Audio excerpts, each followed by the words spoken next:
Bon, vous savez que nous avons un feuilleton, c'est le 3e épisode de ce feuilleton. Et c'est Jean-Sébastien Petit-Demange qui a décidé de vous présenter les falaises. Vous allez tout savoir de ces 130 km de falaises de la côte d'Albâtre. C'est bien ça, mon Jean-Seb ? C'est un paysage totalement unique au monde.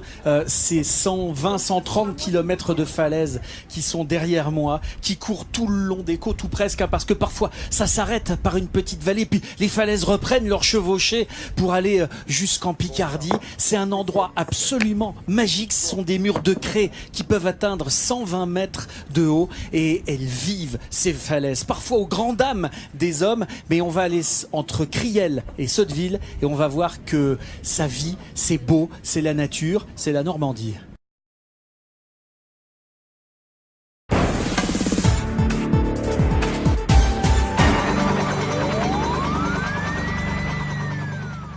Tout l'été, les engins de travaux publics ont travaillé sur le chantier de rénovation de la piste cyclable de la Coulée Verte entre Essert et Bavilliers. Aujourd'hui, les vélos peuvent utiliser une nouvelle piste en enrobé très pratique pour les trajets domicile-travail, tandis que sur l'autre rive du canal, le Conseil général prépare une nouvelle piste en sablé, propice à la promenade en famille, au jogging ou encore aux balades équestres. Très attentif à cette réalisation, le président du Conseil général, Yves Ackermann, a souhaité constater par lui-même l'avancée du chantier. Il s'est rendu mardi 16 septembre sur le site, accompagné d'élus et de techniciens. Ce module propose à vos enfants 3 activités sur le thème du trottoir. Le trottoir, c'est l'espace réservé aux piétons, mais ce n'est pas un espace sans danger. Des poubelles, des voitures mal garées, des sorties, des entrées de parking sont autant de dangers que l'on peut rencontrer au quotidien. Aujourd'hui, nous allons à la visite d'un site bien particulier, une rivière souterraine. Et non des moindres puisqu'il s'agit certainement de la plus longue du monde, la rivière souterraine du parc national de Puerto Princesa. On y accède en bateau ou à pied en traversant la forêt. Je te laisse regarder les images.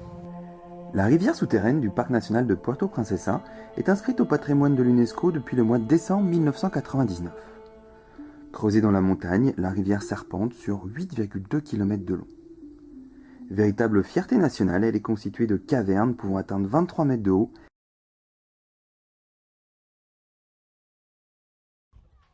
Agali est pinassier, c'est-à-dire chauffeur de pirogue.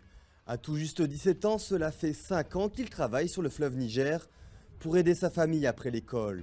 Mais depuis le début de la crise malienne, les touristes ont disparu, tout comme ses espoirs de gagner un peu d'argent. Tout d'abord, un vrai fleuron du patrimoine touristique belge. Donc il faut savoir que presque tous les petits-enfants belges sont passés au moins une fois au domaine des Grottes de Han en excursion. C'est vraiment du patrimoine et en fait c'est un domaine qui fait 250 hectares. Donc c'est quelque chose qui est très très grand, avec en aérien sur ces 250 hectares une réserve d'animaux sauvages.